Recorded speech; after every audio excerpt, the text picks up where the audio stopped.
Agora começou. Então, boa tarde a todos. Espero que todos estejam bem, todos estejam com saúde inteiro, né? Ontem nós iniciamos uma conversa, não é? Que eu procurei assim pensar alguma coisa para vocês, não para sufocar vocês de textos, de autores, de teorias, mas eu quis apenas compartilhar um pouco da experiência que eu vejo enquanto orientador, né? Eu oriento no programa de geografia desde 2008, né? Então, eu já tenho alguns orientandos que passaram por mim, e o que eu compartilhei com vocês ontem, o que compartilharei ainda hoje, é um pouco o que eu vejo dos cuidados, é como se fosse um manual que eu estou explicando aqui para vocês, que eu estou compartilhando, de cuidado, que coisas que a gente precisa cuidar para a gente poder fazer uma boa tese, fazer uma boa dissertação. Né? Uma dissertação e uma tese com coerência, com consistência. Né? Então, ontem eu falei para vocês de dois agrupamentos de cuidados, né? De dois conjuntos de cuidados que precisamos ter. Né? Um cuidado que eu classificaria que é mais no plano emocional e espiritual, né? Porque nós somos, ainda que a gente esqueça, né? Nós não somos lattes, né? Nós não somos dissertação, nós não somos tese, nós somos seres humanos, né? Como diz o bom e velho Charlie Chaplin no último discurso, né? Não sois máquinas, homens é quem sois. E que é com amor na humanidade, nos seus corações, que não odieis, porque só odeiam os que não se fazem amar, os que não se fazem amar e os inumanos, né? Então, é sempre lembrar que a gente é ser humano, né? A gente é ser humano. Então,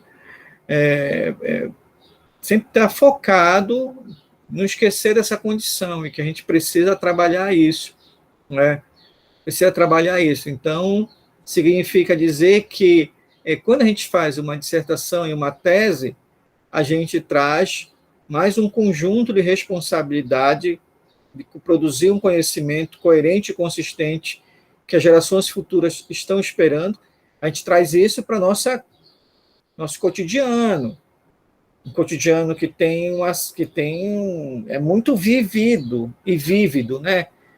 É um conjunto de relações, né? Então, a gente tem filho, tem namorado, tem contas, tem pessoas que a gente gosta, pessoas que a gente não gosta, pessoas que gostam da gente, pessoas que a gente não gosta.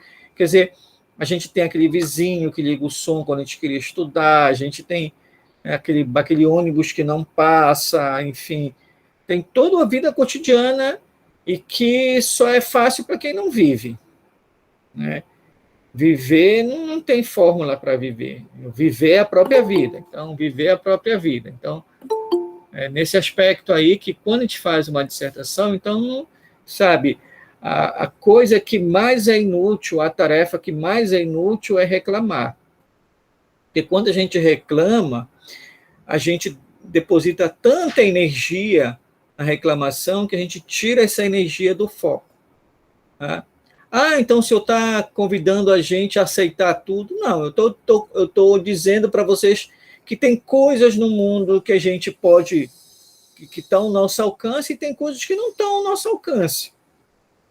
Se nós temos que focar naquilo que está no nosso alcance e fazer as coisas com o que está no nosso alcance. Tá? Porque, com certeza, 99,9% das coisas que nós fazemos que nós queremos fazer não está ao nosso alcance. Não é? Então, é muito claro essa dimensão emocional. Um outro ponto é a história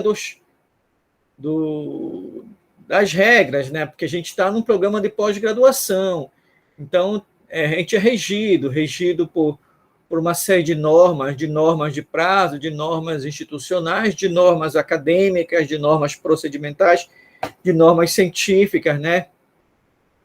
De normas científicas, né? Então, a gente não é solto, no programa de pós-graduação, ele é regido por um campo científico. Então, esse campo científico, se de um lado tem a mais ampla liberdade de pensamento, a mais ampla liberdade de pesquisa, isso não quer dizer que tudo é permitido. Tá? Então, existe uma forma para escrever, uma forma para citar, uma forma para pesquisar, uma forma para entrevistar. Foi um pouco que eu mencionei ontem, né? E aí, no final da exposição de ontem, eu estava falando da necessidade muito grande da gente ter muito claro a diferença de referencial teórico e revisão bibliográfica, né? Revisão bibliográfica. Bem, darei continuidade hoje à exposição, né? E para a gente, hoje, de certa maneira, ela vai dialogar mais ainda de perto com a dissertação de vocês, porque ontem, assim, eu quis apenas pavimentar, né? Ontem eu quis apenas pavimentar. Digamos que hoje o diálogo ele vai estar mais direcionado, ele vai estar mais aproximado da tese e da dissertação de vocês. Então, por favor, perguntem. Estão vendo a minha tela, gente? Sim, professor. Sim. Então, bem, agora sim. Um outro conjunto de cuidados que nós temos que traçar quando nós pensamos uma pesquisa, eu não vou falar mais tese e dissertação, vou falar pesquisa, né? Porque tanto na dissertação quanto na tese vocês estão fazendo uma pesquisa, nós temos que cuidar com a delimitação do tema, tá? Com a delimitação do tema. Então, isso é fundamental, não é? É fundamental. Né? Então, essa delimitação do tema, ela implica que você tem que estar apaixonado pelo tema, né? Depois começar a amar o tema, né? Então, esse tema de pesquisa, ele tem um conteúdo autobiográfico, né? Ele tem um conteúdo autobiográfico, mas esse conteúdo autobiográfico, ele também está inserido, ele está junto, isso bem aqui, né? Ele está junto de um campo científico, né? Então, não é suficiente ser apenas autobiográfico. O componente autobiográfico do tema aí quer dizer, eu tenho que pesquisar algo que eu enxergue valor, algo que eu me identifique, algo que tenha um componente de paixão, um componente de amor. Eu vou dedicar tempo, vou dedicar trabalho, vou dedicar dinheiro, vou dedicar. Então, tem esse componente autobiográfico, porque, de fato, uma tese e uma dissertação, elas são um processo criativo. Então, o criador ele vai ter que estar na criação. Por isso que eu insisti ontem de não se preocupar tanto, não se preocupar em citar tudo que leu. Porque se tu cita tudo que leu, o que vai acontecer? As citações, os autores, as teorias, os conceitos vão sufocar o autor da dissertação e da tese. O autor da dissertação e da tese vai ficar sufocado, escondido, vai ficar oculto num cipoal de teorias, né? Então, se a dissertação e a tese é autobiográfica, significa dizer que é o pesquisador que tem que aparecer, é a pesquisa que tem que aparecer, sabe? Não é a teoria que tem que aparecer, não é os autores que tem que aparecer, não é, sabe? O que tem que aparecer é o esforço aquele esforço de 2 anos, aquele esforço de 4 anos no caso da tese. Então, por isso esse componente autobiográfico, porque esse autobiográfico quer dizer que a dissertação e a tese, ela é uma criação científica. Então, ela implica o contato do pesquisador com o campo científico. E aí eu vou entrar num terreno bem espinhoso, e eu peço que vocês atentem e perguntem, tá bom?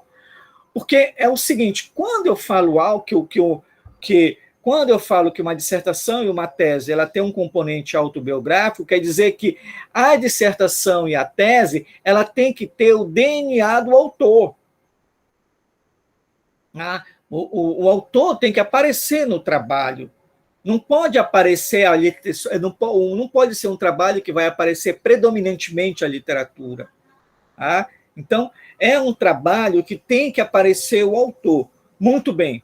Só que o fato de aparecer o autor não quer dizer que o tema saiu da cabeça do autor. Porque em se tratando de campo científico, em se tratando de pesquisa científica, todo tema de pesquisa está inserido num campo científico. Porque o campo científico ele é um campo poroso. Ele é um campo poroso. Né? Um campo poroso, isso quer dizer o seguinte, ele é um discurso lacunar. Né? Tem muitas lacunas abertas, e essas lacunas abertas elas chamam pesquisas. Nenhuma pesquisa é fechada, completa. Toda pesquisa ela é aberta e datada. Tá? Ela é aberta e datada. Quer dizer, toda pesquisa ela é filha do seu tempo, quer dizer, ela é filha dos olhos do seu tempo. Tá? Então, a pesquisa ela sempre é um campo poroso, é um campo poroso. Então, significa dizer que o tema da minha pesquisa de dissertação ele foi retirado de um campo de pesquisa. Né? Então, de um campo de pesquisa. Isso quer dizer que houve uma série de pesquisas que me antecederam, e dentro dessas pesquisas que me antecederam, eu observei uma lacuna ali. Aí é essa lacuna que eu quero trabalhar. Então, é isso que é a justificativa científica do trabalho, tanto da dissertação quanto da tese. Quer dizer, a justificativa é que a minha tese, a minha dissertação, ela vai procurar dialogar com o campo científico, sobretudo a partir daquele espaço, daquele elo fraco que precisa ser reforçado, ou a partir daquele vácuo que precisa ser preenchido. Né? Então, o tema, ainda que seja autobiográfico, porque vai ser a dissertação e a tese, ela vai ser construída pelo aluno a partir do pré-natal do orientador, né? Mas esse tema ele deve ser encontrado dentro de um campo científico. Né? A justificativa dele é buscada no campo científico. Né? Então, ninguém faz uma tese de doutorado sem ter lido outras teses de doutorado, outros artigos, outras dissertações, outros livros, ninguém faz. Não é? Então, a teoria da relatividade do Einstein não tirou da cabeça dele. Nasce a partir de uma lacuna de um campo científico dentro desse processo aí, que remonta a ideia de tempo e espaço na própria filosofia natural, né? Na filosofia natural de onde a física sai, por exemplo. Tá? Então, eleger um tema de investigação não é fazer sociologia espontânea, como diz o Bourdieu. Eu não posso acordar de manhã e vou dizer, não, hoje vou pesquisar esse tema aqui. Aí ele percebe que o negócio pesa, aí ele dorme e acorda de manhã com outro tema. Por quê? Porque ele não foi buscar o tema dele onde o tema está. E onde é que o tema está, professor? No campo científico. Né? No conjunto de discursos científicos acerca daquele tema dele. Né? Então, é assim que funciona a pesquisa científica. Então, por exemplo, quando Marx elabora, por exemplo, quando ele escreve o Capital, por exemplo, que é uma das obras máximas dele, o subtítulo do Capital é Para a Crítica da Economia Política. Crítica quer dizer aprofundamento. Aprofundamento. Quer dizer, observar, fazer um exame detalhado e observar quais eram as lacunas que deixaram.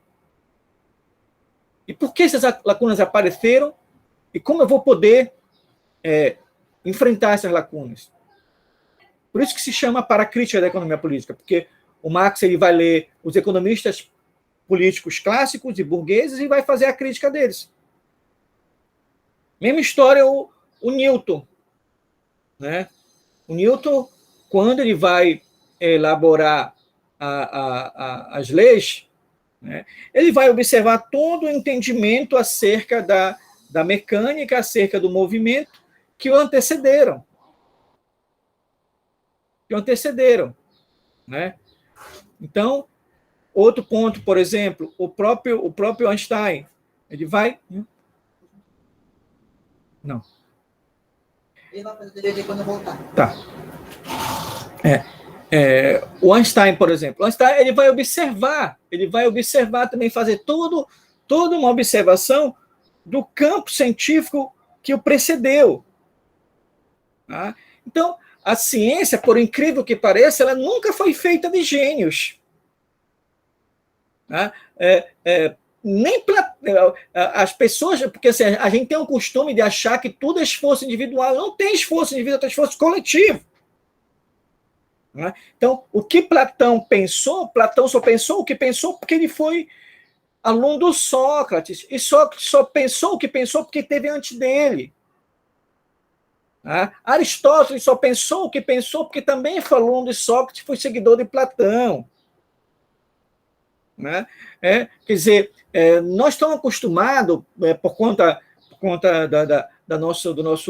do nosso pobre diálogo com a filosofia, com a epistemologia da ciência, com a história da ciência, a gente foi acostumado a ouvir Newton, Einstein, Darwin, né? Foi acostumado a ouvir Marx. A gente ouve essas pessoas como que se estivesse ouvindo um popstar, né? Como se ele fosse o gênio. Não tem gênio em ciência, não tem gênio. O que tem é alguém que conseguiu captar o espírito do seu tempo. E para captar o espírito do seu tempo, ele dialogou com o seu tempo. E dialogar com o seu tempo significa ler, pensar, revisar, sabe? Trabalho duro. Tá? Então, ele vai ler o espírito do seu tempo e vai entender, e vai, dentro desse espírito do seu tempo, preparar o caminho dele, preparar a jornada dele. Tá? Então, é daí que sai o tema de uma investigação científica, não sai da cabeça de ninguém.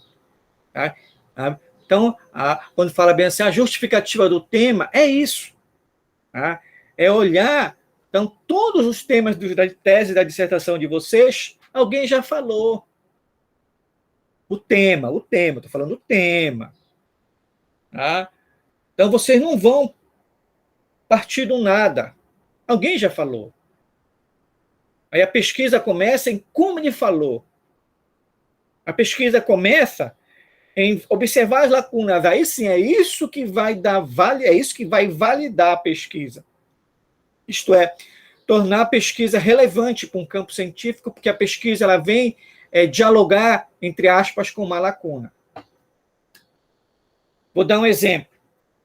Em 2008, quando eu comecei a pesquisar o Dendê na Amazônia, né,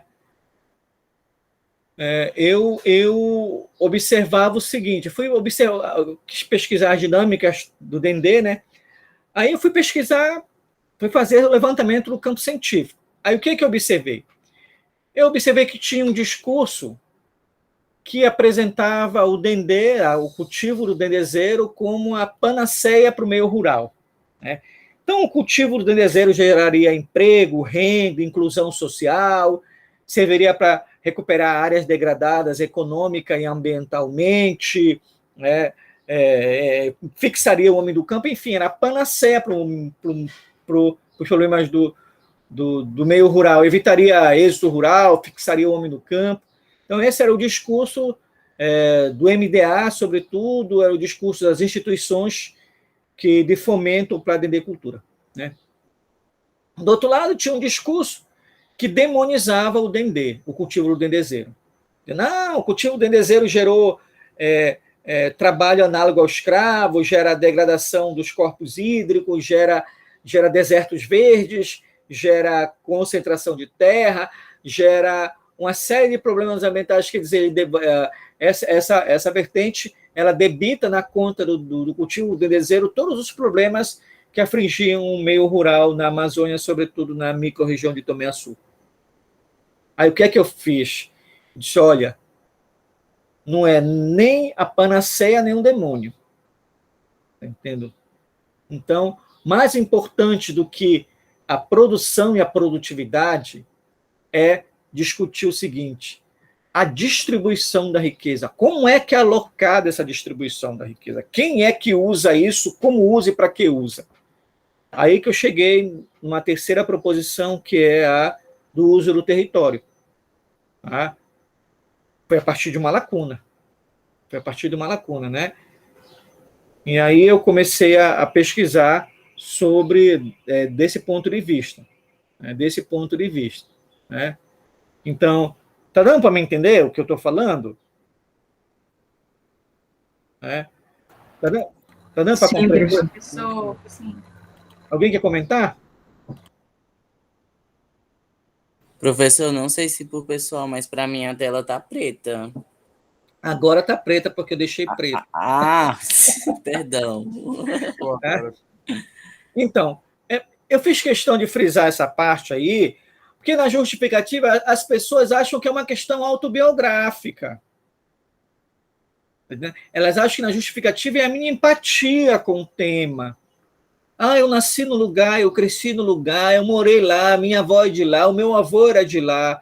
Aquele pessoal é pobrezinho, aquele pessoal devastado, aquilo ali. Não, aquilo está muito poluído, não, que tem muita doença ali. Quer dizer, a explicação vai muito para o campo do autobiográfico, e não é isso. Isso é insustentável, isso é insuficiente para sustentar.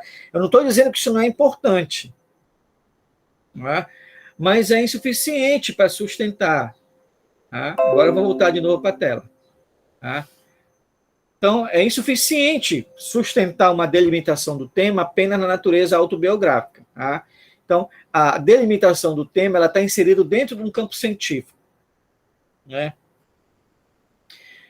Então, por isso que nessa delimitação do tema tem que ser uma delimitação crítica. Ele tem que ter uma natureza crítica. O que é crítica? Significa dizer o seguinte: tu tens que aprofundar uma discussão. Crítico quer dizer aprofundar. Crítico quer dizer discurso profundo. Crítico quer dizer tu observar as fragilidades dos discursos correntes e apresentar um discurso mais consistente, mais profundo. Isso que é crítico.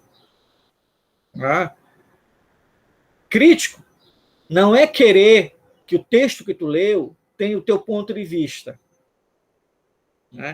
Porque nós somos diferentes, então ninguém... É ilusão querer fazer um trabalho para agradar todo mundo, ou é ilusão fazer um trabalho achando que vai desagradar todo mundo. Ninguém faz um trabalho para agradar ou para desagradar. O que valida, o que justifica uma delimitação do tema não é que ele vai agradar ou desagradar.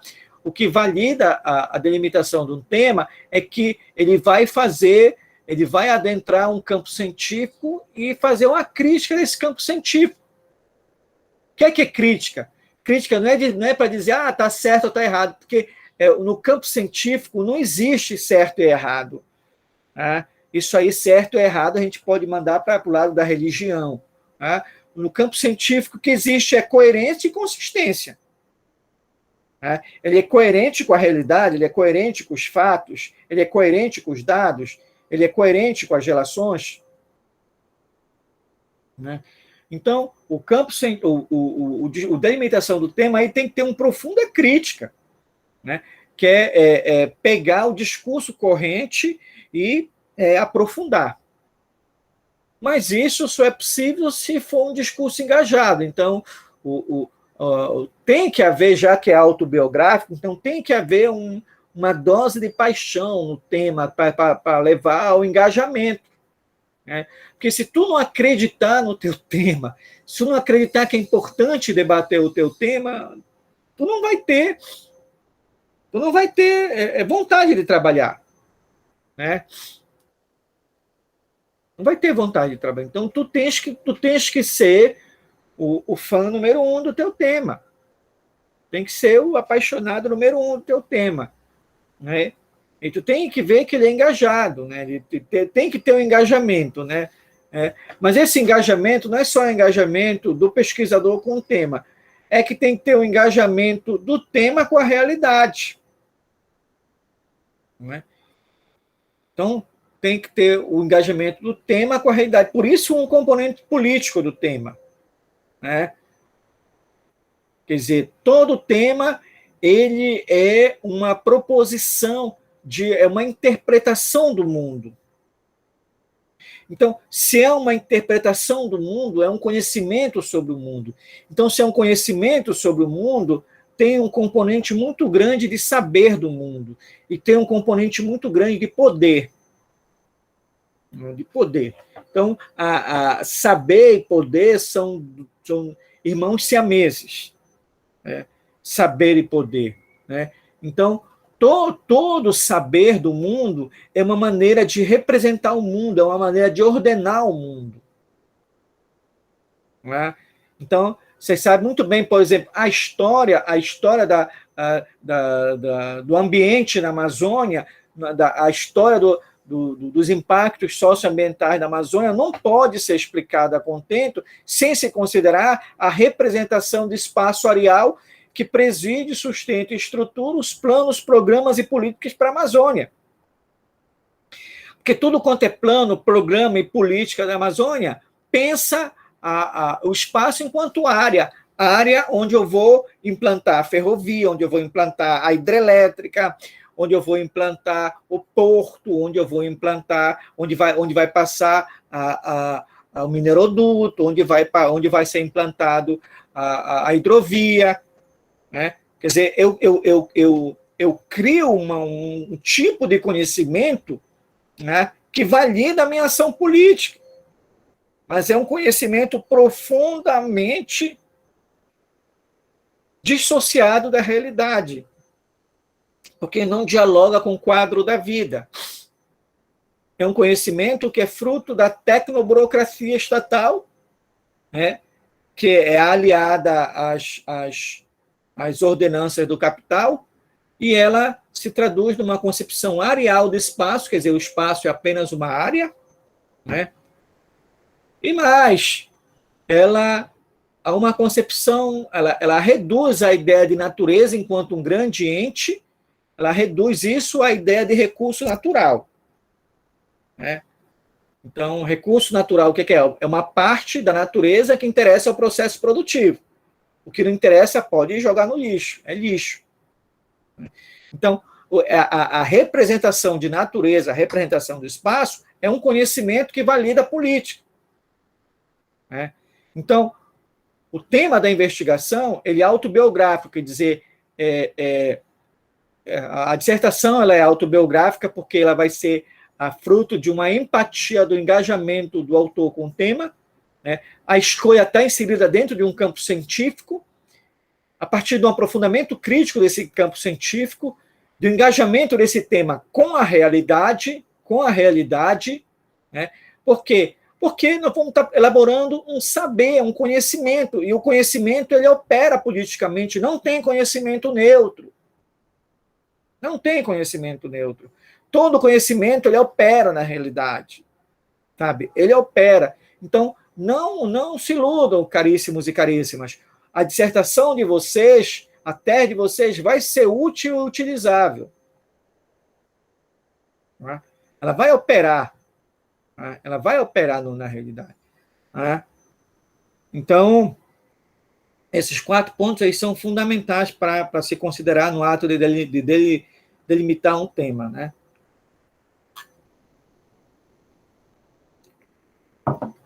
Dá dando para acompanhar? Dá? Dá para seguir? Sim. Sim, né? Olha, isso está virando uma aula de mesa branca, só eu que estou falando. Eu estou sentindo que a plateia está de costas para mim. Professor? Mas vamos... Pode falar. Que bom. Eu gostaria de, assim, comentar um pouquinho, né? Porque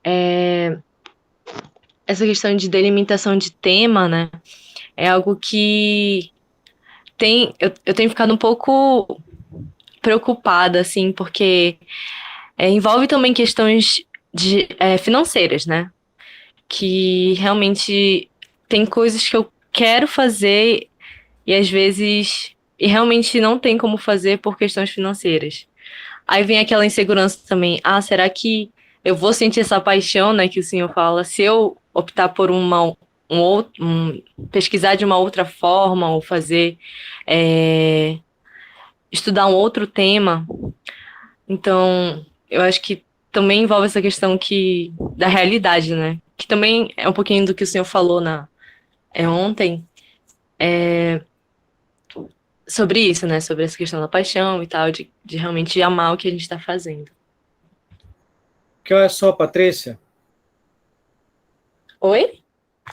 olha só, Ah, sim. ninguém fez a tese que gostaria de fazer. Ninguém. Né? A gente sempre faz a tese que a gente pode fazer. Da mesma maneira que a gente não mora onde a gente gostaria de morar, mas a gente mora onde a gente pode morar, igualmente a tese é a dissertação. A gente faz a tese que a gente pode fazer. Né? E ela é um pouco diferente da que a gente gostaria de fazer. Agora a gente tem que aprender a amar a tese que a gente pode fazer. Né? Porque é fundamental fazer uma tese com coerência e com consistência. Né? Certamente que tem o elemento do financeiro aí que pesa bastante, né? Nada desprezível. Né? Mas isso não pode ser o instrumento explicativo para não fazer a tese. Então, há um processo de adequação. Né? E nesse processo de adequação, não pode. A gente tem sempre, como eu falei, sempre que gostar. Né? Sempre que gostar. Se não gostar, não vai sair trabalho. Pode ter certeza, como diz lá o, o Roberto Freire tem um livro, né? Ele fala assim, sem tesão não tem solução. Então, tem que gostar da coisa, senão não vai andar. Né? E põe na tua cabeça que ninguém fez a tese que gostaria de fazer. Ninguém.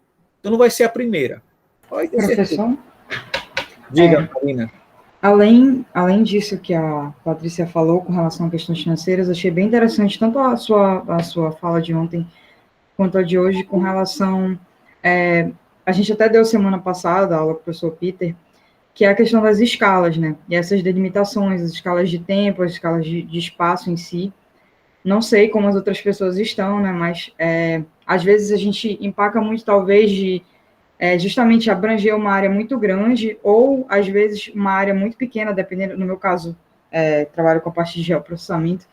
E isso, ouvindo a sua fala de ontem e o início da de hoje, essas análises de que a gente não vai, talvez, abarcar tudo que a gente quer, ela é bastante real dentro das possibilidades que a gente vai ter de tempo, enfim. Aí mais comentando que, além das questões financeiras, a gente, às vezes, tem esses problemas, talvez, para verificar essas questões de escala, né? Sem dúvida alguma. Não preste atenção, foque no que vocês têm, certo? No que vocês podem fazer. Né? No que está ao alcance. Foquem nisso. Não fiquem lamentando o que vocês gostariam de fazer. Não fiquem lamentando isso daí. Tá? Que é a pior coisa que tem. Tá? Mas, então, vamos lá, caminhando. Valéria, pode falar, Valéria. Isso. Professor, a minha dúvida, né? Faço parte do PPGCA do doutorado, né? A minha dúvida é em relação a si. Eu me sinto ainda, você até falou ontem, eu me vi todinha quando você estava falando aí a sua apresentação, né? Por todos os processos que eu já passei. E eu sempre estou me cobrando, nossa, eu acho que estou fazendo pouco, nossa, eu acho que já era para eu ter terminado isso, já era para eu ter terminado aquilo.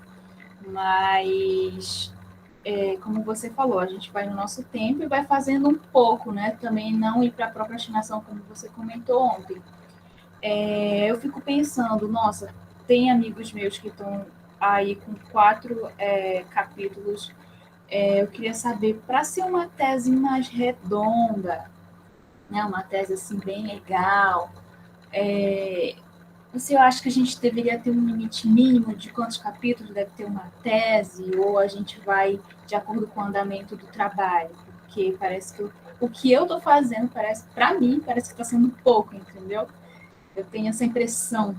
Mas Valéria, querida, é aquela história, não compara, né? Existe uma casa mais casa do que todas as casas? Não. Não, né? Não. O cidadão que está lá morando debaixo dos viadutos, vamos supor, em São Paulo, sobretudo, onde tem muito, né? Aquilo para ele é a casa dele. Tá entendendo? Que não é igual a minha casa, que não é igual a tua, é a casa. Né? Então, se tu me pergunta qual é o tamanho do ideal de uma tese, eu digo, olha, é o suficiente para expor de maneira coerente e consistente um tema. Considerando que expor de maneira coerente e consistente um tema não significa blindar o tema, porque se é uma tese científica, vai ter sempre um elo forte e um elo fraco. Significa não dizer a verdade sobre o tema, porque isso não é para o papel da tese. Significa ser autobiográfica, quer dizer, a Valéria que tem que aparecer, a Valéria tem que mostrar o que foi que ela fez com o que ela leu. Porque senão, o que vai acontecer? A leitura vai mostrar o que foi que ela fez com a Valéria. A Valéria ficou escondida lá no cipó, não apareceu nada, só apareceu autores. Exatamente. Então, não te cobra. O mundo acadêmico ele é uma máquina de moer. E ele adora moer mulher. Desculpa, não vai nada aqui. Mas para a mulher o sofrimento é muito maior. Muito maior. Está entendendo? Muito maior, porque se não pegar uma família compreensiva, ela mói.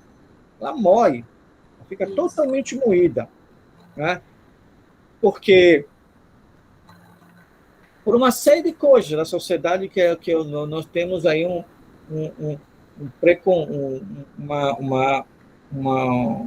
uma sociedade que historicamente delega papéis para a mulher, e os papéis das mulheres são sempre de subalternidade, né? E dizer o seguinte, no lar, né? Então, sinônimo é dona de casa e mãe, e esposa. Não pode. Então, esse negócio de tese, esse negócio não é para mulher. Tu quer fazer tese? Mas tu tem que cozinhar também, tu tem que cuidar do filho também, tu tem que namorar também, tu tem que ser boa esposa também, tu tem que ir na casa né? Quer dizer, ela vai exercer 1,5 trilhão de papéis, 1,5 trilhão de papéis, e mais aquele de fazer a tese. Então, não é pouca coisa. Então, pode parar de te cobrar. Pode parar de te comparar. Entendeu? Não te maltrata. O que você falou ontem, sabe? Caiu assim para mim. Nossa, foi como um acalanto para o meu coração, porque eu já estava assim, muito aflita. Não sei se as meninas estão começando agora, né? A gente sempre fica, tendo essa comparação, né? E aí, a sua aula de ontem, como foi bem rápida, a gente não podia prolongar a conversa, está sendo assim, muito sensacional mesmo, de verdade, abrindo assim, um pouco também da questão da cobrança, né?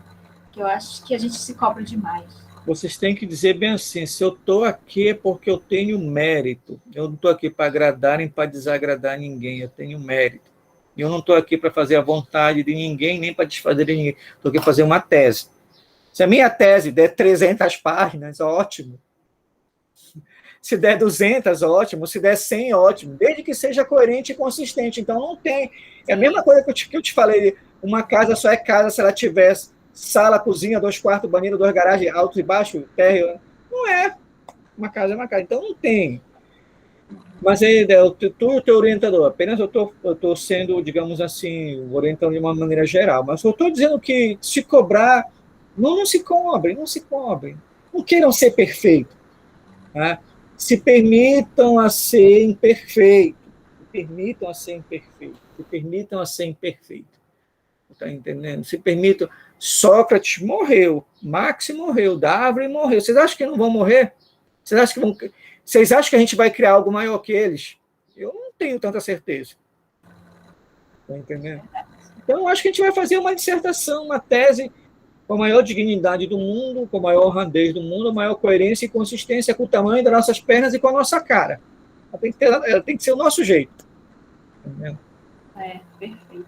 Então, vamos lá, voltando, mas sempre vão falando, tá? À medida que vocês vão falando, que a gente ainda vai entrar nesse aspecto aí que você falou.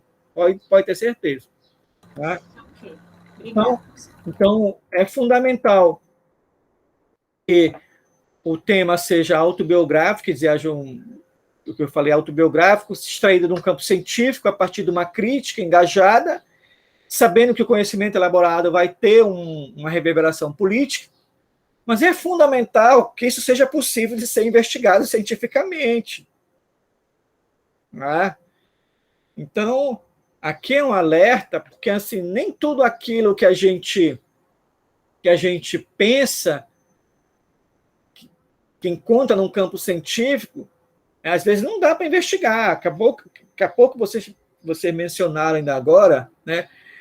Professor, a escala, não sei o quê. Quer dizer, tem que ver se é possível investigar cientificamente. Por quê? Porque um trabalho científico, uma das coisas do trabalho científico é que ele tem que ter a capacidade de replicação. Né?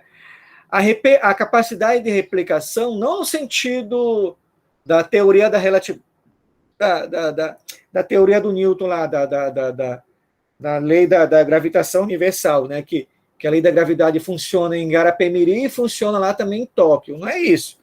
Mas a capacidade de replicação quer dizer o seguinte, que os processos que eu investigo, né, eles são processos que não ocorrem somente naquele lugar onde eu estou.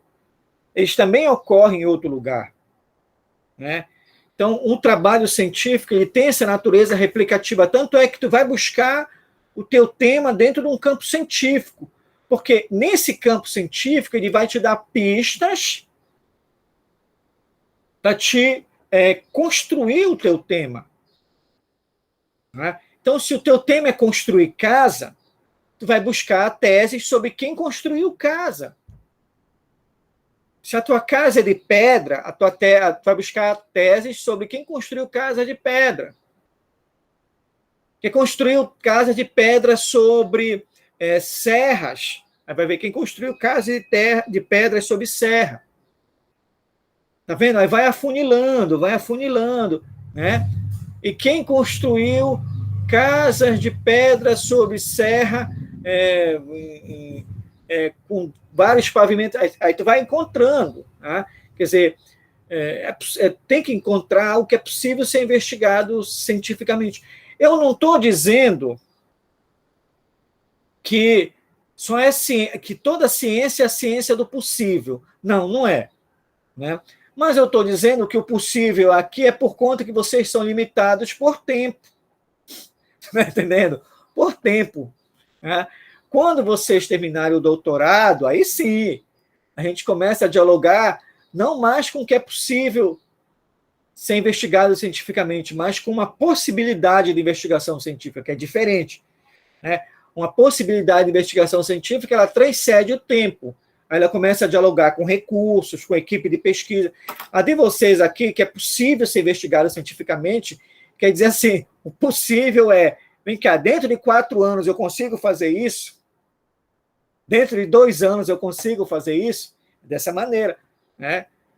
Então, existe a ciência que é um pouco essa que vocês estão fazendo aqui com a tese e com a dissertação, que é a ciência do possível, porque é regimentada por uma escala de tempo. Né? E certamente tem a ciência da possibilidade, que é a ciência que não é regida pela batuta do tempo e que tem outras regências, que é do recurso, que é da equipe, que é de equipamento. Né? Então, vou dar um exemplo. As teses de dissertação de vocês têm essa regência, né? Que é possível ser investigado cientificamente, porque vocês vão, aí que o possível, quer dizer, é possível ser investigado em 24 meses, em 48 meses? Então, se é, então vai. Né? Mas tem uma ciência enquanto possibilidade. Então, tem uma ciência enquanto possibilidade, mas que ainda não há condições técnicas para aquilo. Né? Então, quando o Leonardo da Vinci, por exemplo, desenha o submarino, desenha, por exemplo, o paraquedas, desenha, por exemplo, a asa delta, quando o Júlio Verne fala da ficção científica das viagens à Lua, então ele está apresentando uma possibilidade para a condição humana. Dentro dessa possibilidade não há ainda condições técnicas para isso. E aí eu vou fazer um parêntese, que é muito interessante, né? É muito interessante isso, por quê? Porque, deixa eu ver se está aqui atrás o livro, o Bachelard, não está aqui atrás, é o Novo Espírito Científico do Bachelard. O Novo Espírito Científico do Gaston Bachelard foi escrito antes do homem ir à Lua, né? Antes do homem pisar na Lua, né? E é muito interessante, porque tem um trecho lá no livro, quando ele fala da ficção científica, né? Não, que ciência é ciência, ficção é ficção, e que essa história de dizer que homem é na Lua, isso é coisa de ficção. Aí, quando eu vi isso aí, eu comecei a rir. Pois é, rapaz. Até o Bachelard esqueceu que todo conhecimento é filho do seu tempo. Mas todo conhecimento, ele também traz uma possibilidade de desconhecimento. A gente só conhece porque tem uma zona do desconhecido. E a zona do desconhecido é muito maior que a do conhecido. Tá? Então, o Leonardo da Vinci, por exemplo, quando ele apresenta uma ciência enquanto uma possibilidade de ciência que não tinha condições objetivas para isso. Né? Muito bem. Nesse período que vocês têm de 4 anos, de 2 anos, tem que ser algo que seja possível investigar cientificamente e que seja capaz de ser amparado em dados, em entrevistas, em mapas, em fotos, em documentos, em literatura, dentre outras coisas. Né? Então, é preciso... Por quê? Os dados, as entrevistas, os mapas, as fotos, né?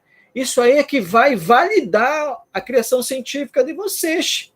Vai validar. Quer dizer, vai dizer, olha, tá vendo? Não é achismo. Não é opinião.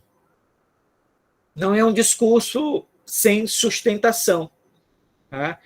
Então, quanto mais dados, quanto mais elementos para amparar a investigação, é melhor. Tá? É melhor. Aí, obviamente, que depois tem todo o processo de tratar com a entrevista, de tratar com a literatura, de tratar com os dados, né? Que é fundamental aí o acompanhamento do orientador. Né? Porque o orientador ele tem mais experiência, o orientador ele vai ajudar a como tratar os dados, né? As entrevistas, né? Isso é fundamental. Né? Porque senão vai acontecer alguns equívocos. Né? Vai acontecer alguns equívocos. Por exemplo, é muito comum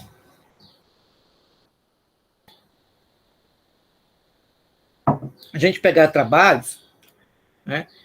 E as pessoas elas vão fazer entrevista.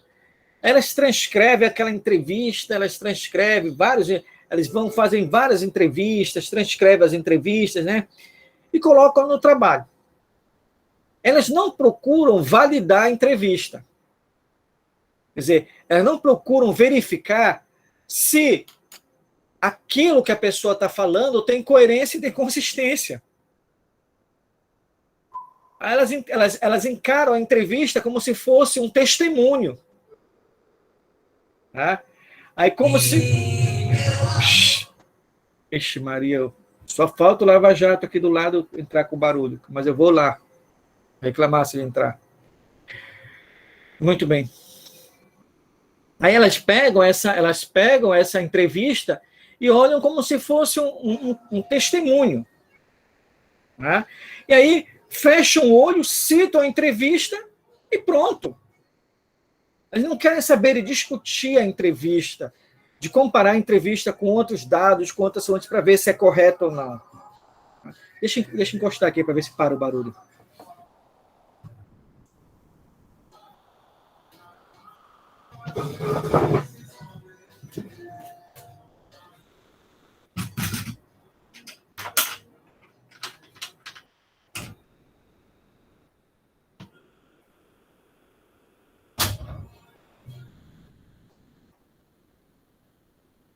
Muito bem. Então, aí esse é um problema, porque aparece um trabalho aparentemente inovador, que fez trabalho de campo, mas não, passa a ser inconsistente do ponto de vista de criação científica, né? De criação científica, né? A entrevista passa a ser uma curiosidade, um relato de um morador, um relato de um habitante do lugar, e que, se não for aproveitado, se não for validado, não vai dar consistência ao trabalho. Então, é preciso discutir muito com o orientador quais são os dados importantes, como trabalhar a entrevista, a qualidade dos mapas, né? As fotos. Tem muita gente que adora confundir dissertação e tese com algo. Ele quer que a foto explique alguma coisa. A foto não explica nada. Foto não explica absolutamente nada, né? Outros adoram colocar gráfico, organograma, né? Quadro síntese, ainda escreve quadro síntese. Eu digo assim, olha, quadro síntese significa que ele sintetizou uma discussão. Sem discussão, o leitor não vai adivinhar o que tu quer dizer com quadro síntese, né? Sem discussão, o leitor não vai adivinhar o que tu quiseste dizer com a tua foto ou com esse documento. Então, é preciso dialogar muito de perto com o orientador, né? E o fundamental, ao delimitar o tema, essa delimitação, ela é uma delimitação que vai mostrar como é que aquele tema ele tem um lado visível e tem um lado invisível, né? O lado visível é onde o processo ocorre. O lado invisível é o conjunto de relações que permitiram que o processo ocorresse naquele lugar, né? Então, por exemplo, eu tenho o projeto piloto em 2002, na microrregião de Tomé-Açu, especificamente lá no Moju, é inaugurado o projeto de agricultura familiar do Dendezeiro, em 2002. Né? Para que aquele projeto de agricultura familiar do Dendezeiro ocorresse, a gente só consegue explicar a ocorrência daquele projeto de agricultura familiar do Dendezeiro naquele lugar lá em 2002, se nós adentrarmos num conjunto de escalas espaciais e de relações que tornaram possível aquele assentamento, aquele projeto. Então, aquele projeto ele vai começar, basicamente, com um conjunto de famílias tradicionais, migrantes, que ocuparam um lugar, que habitaram um lugar desde a década de 50, 40, 50 do século XX. Moraram ali no meio do nada para lugar nenhum, né? Esse é um capítulo. Então, eles começaram a antropizar a área ali. Extrair madeira, pescar, criar búfalo, etc. Né? Outro capítulo para entender esse assentamento é o final da década de 90 do século XX, quando uma equipe de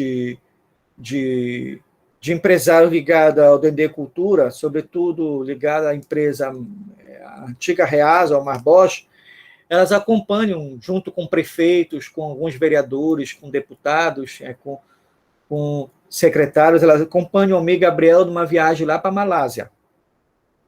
vão visitar lá como é que é a agricultura integrada do agricultor familiar, o dendezeiro.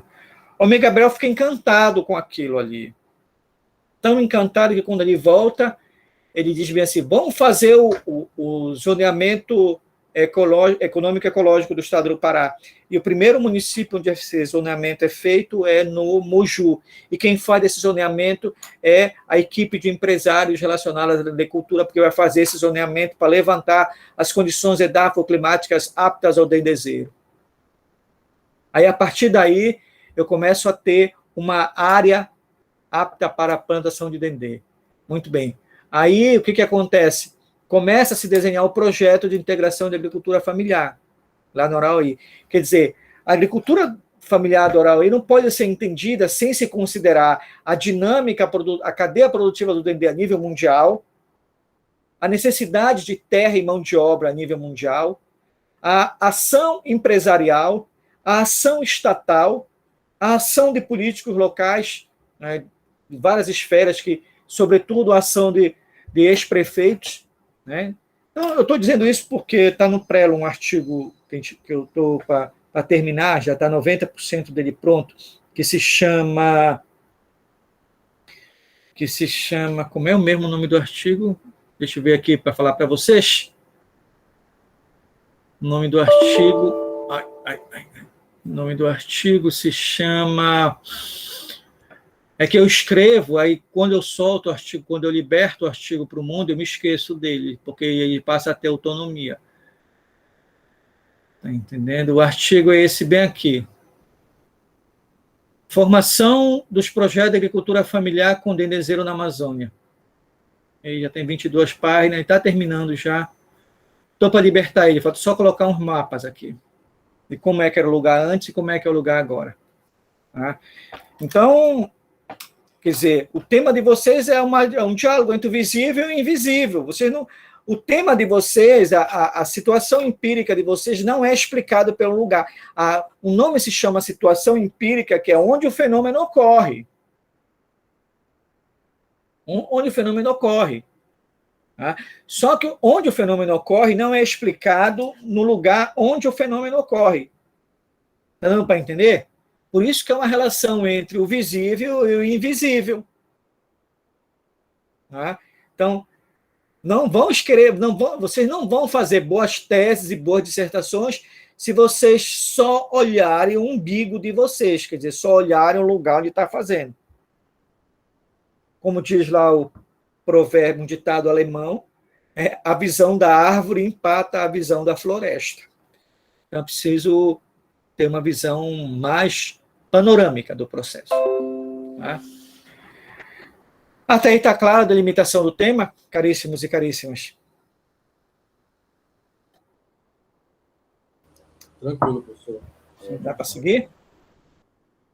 Então, vamos lá. Muito bem. Aí, à medida em que eu construí um tema de investigação e que eu teve esses cuidados aí sim, já que eu tenho um tema, agora bora transformar ele numa tese. Tá? Então, eu posso dizer para vocês, em linhas gerais, geralmente no mundo acadêmico, a gente vê duas maneiras de construir uma tese. Duas maneiras de construir uma tese. Uma é aquela maneira clássica,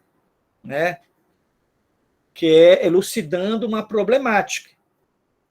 Então, apresentando um problema de investigação, e, a partir daí, desenvolvendo o trabalho. Essa é uma maneira. A outra maneira é já indo direto, sustentando o que eu chamo de uma hipótese estruturadora, ou seja, sustentando a tese.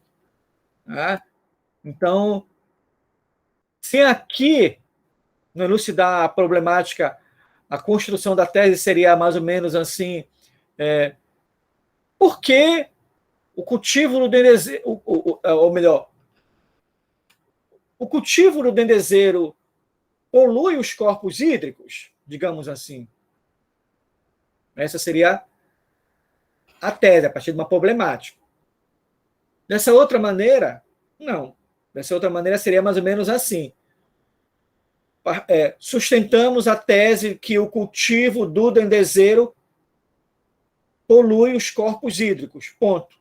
E a tese é mostrar onde polui, como polui, por que polui. Né? Eu, particularmente, eu gosto dessa aqui. Eu gosto do cara começar a tese já dizendo, olha, a minha tese é essa bem aqui, e eu vou sustentar dessa maneira aqui. Né? Porque é assim que eu fui criado, obviamente. Né? A minha tese sobre... Minha tese de doutorado, eu fiz o doutorado na Unesp de Rio Claro, né, da Universidade Estadual Paulista de Rio Claro. E a minha tese foi que em Barcarena tem o poder do atraso. Né? Ou seja, o novo em Barcarena chega para reforçar o que é de mais atrasado. Aí eu peguei 3 elementos para sustentar isso. A chegada do moderno complexo de produção de alumínio primário, que é o Brás Aeronorte, e mostrei como é que isso aí aprofunda a periferização da cidade. O segundo elemento, mostrei os conselhos municipais, né, como é que esses conselhos municipais, que teoricamente são conselhos que deveriam ser democráticos e participativos, como é que isso aí aprofunda o mandonismo local. E o terceiro ponto foi a lei de responsabilidade fiscal, né, que é uma lei que foi criada na Nova Zelândia, foi criada também, transportada para a Europa. Como é que essa lei, quando chega em Barcarena, ela reforça o patrimonialismo local. Né? Então, isso eu chamo de poder do atraso, e o poder do atraso é uma ideia que o José de Souza Martins, sociólogo, desenvolve num livro dele chamado Sociologia da História Lenta. Então, eu peguei a ideia do Martins para construir uma tese. Eu gosto dessa maneira. Né? Mas só o fato de eu dizer que eu gosto dessa maneira não quer dizer que é a única possível. Enfim, quando eu falei que eu gosto, eu também enfrentei um montão de problemas. Tá? Não estou dizendo que eu gostei dessa, não estou dizendo que essa é a mais fácil. Tá? Não tem a mais fácil e a mais difícil. Não tem. O que tem, as coisas se tornam mais fáceis quando encara. As coisas se tornam mais difíceis quando foge. Entendeu? Quando foge. Tá? Então, vamos lá.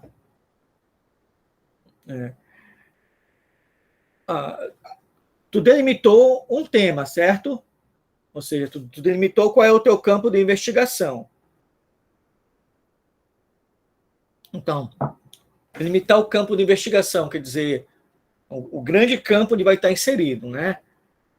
Aí agora, a partir daí, você vai construir qual é o teu objeto de análise. Qual é o objeto da tese? Né? Certamente, no caso se fosse na geografia, o objeto tem que fazer uma abordagem espacial.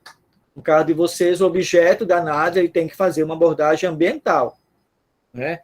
Então, tem que ter o ambiente como sendo o grande tecido onde se vai construir esse objeto de análise. Né? Então, um objeto de análise, ele é retirado dentro do campo científico. Né? Então, o objeto de análise é aquilo que vai ser aquilo sobre o qual a tese vai incidir. Né? A tese vai incidir sobre o que a tese vai refletir. Né? E aí, depois, o fundamental dessa construção da tese é ver o fundamento que vai alicerçar essa construção do objeto. Né? Então, qual é o fundamento teórico que vai sustentar a construção dessa tese? Então, aqui eu coloquei alguns exemplos sem esgotar, tá bom? Então, alguém pode fazer uma tese, uma dissertação, dialogando muito de perto com o saber ambiental do Henrique Leff. Né? Outros podem fazer uma tese, uma dissertação, dialogando muito de perto com a ecologia dos saberes, que é do Boaventura de Souza Santos. Outros podem dialogar bem de perto com a teoria da complexidade do Edgar Morin. O que eu quero dizer é que Se o objeto de investigação de vocês passa por ser um objeto coletado dentro do ambiente, dentro do ambiental, dentro das ciências ambientais, certamente vai ter um diálogo com esses fundamentos. Não é? Por quê? Porque tanto o saber ambiental, quanto a ecologia do saber, quanto a teoria da complexidade, eles elegem um ambiente, né? Um ambiente como seu grande protagonista. Quer dizer, a conexão. Não é? Então, o teu objeto de investigação, ele vai ser um objeto que não vai caber numa disciplina, que não vai caber numa província do saber. Né? Ele é algo maior do que uma disciplina, do que uma província do saber. Ele transcende isso. Então, é fundamental essa abordagem, o fundamento da pesquisa. O que é que vai alicerçar? Porque ela tem que ter esse diálogo ambiental, o programa coloca, né, para nós. Né? E aí vem a questão. Uma das maneiras de construir a tese ou a dissertação é a construção do problema. Um problema de pesquisa não é uma frase com um ponto de interrogação. Um problema de pesquisa, ele está umbilicalmente associado a um campo científico. Aí é um aprofundamento crítico desse campo científico. Por isso que se chama problematização. Não é? Então, a construção dele... Por que é construção? Porque ele nasce do exame das teses e dissertações que me antecederam, dos artigos, das entrevistas, das observações que eu fiz. Então, isso me levou a problematizar. Né? Então, eu tenho orientando que está falando de vocês, né, meus dois primeiros orientandos aí das ciências ambientais, né, eu entrei esse ano no programa. Na geografia eu tenho uns 20, aos poucos estou libertando as almas deles. Esse mês eu vou libertar 5 almas. Vou ver os restantes. Então tem um menino que eu me esqueci agora o nome, você me desculpa, que é o meu orientando de doutorado, e que ele vai estar falando da relação entre expansão da malária e devastação e expansão da malária, não é isso? Ele está aqui, eu me esqueci o nome dele agora. Eu sei que o Lucas é o meu orientando, mas me esqueci o outro menino agora, me esqueci o nome dele agora. Né? Mas ele está... A tese dele, até a construção do problema dele, da problemática dele, é mais ou menos assim. Que relação a gente pode estabelecer entre retirada da floresta e expansão da malária? É um pouco essa construção aqui. Né? Por quê? Porque ele vai observar, ele parte da constatação de que nos lugares onde se retira a vegetação, lugares onde há maior incidência de malária, por exemplo. Não é? Então, a construção dele foi elaborada, a construção do problema foi elaborada dentro de um campo científico. Não é? Não é um ponto de interrogação, não é sociologia espontânea. Não é? Aí, a partir da construção do problema, se a tese for pela construção do problema, se eu tenho uma problemática, então eu tenho possíveis respostas. Né? Então, quando fala da hipótese, quando se fala quais são as hipóteses de pesquisa, estou perguntando sobre as tuas prováveis respostas ao problema que te apresenta na pesquisa. Tá? Então, eu posso dizer bem assim, olha, nas áreas de várzea, a retirada da vegetação, ela é acompanhada de uma ocorrência maior de eventos de malária. Né? Aí eu vou fazer a pesquisa, Aí a pesquisa vai me mostrar, não. Na área de várzea não tem, mas na área de terra firme tem. Então, na área de terra firme, vai ver que a retirada foi acompanhada de incidência de casos. Então, a hipótese é uma provável resposta, ela não é a resposta. Então, a hipótese vai ser testada.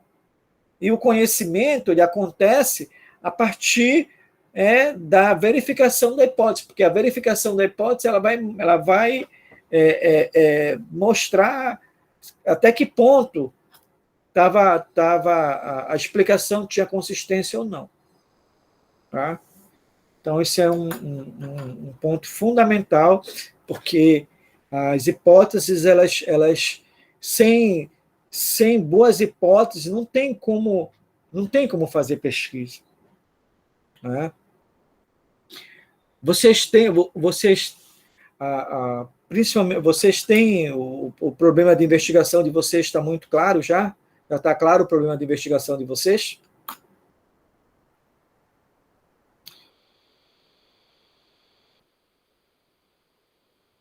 Hein, Marina? Qual é o problema de investigação da tua tese ou dissertação, a tua? O meu é dissertação, professor.